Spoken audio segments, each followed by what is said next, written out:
How to fix no signal issue in Huawei Mate 70. So let's start the video. First of all, restart your device. For restart your device, press and hold power button and then click on restart.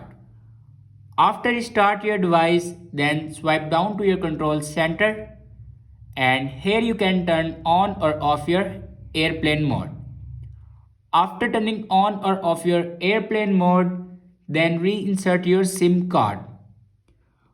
After inserting your SIM card, then open settings and scroll down in last and click on system and updates.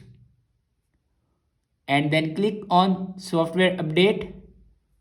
Now here you can check your latest version will be updated or not. If it doesn't update to latest version, then update it to latest version. After that, go back and then click on reset.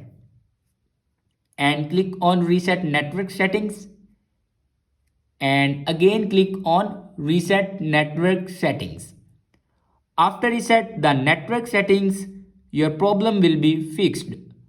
I hope this video is helpful for you. Thanks for watching.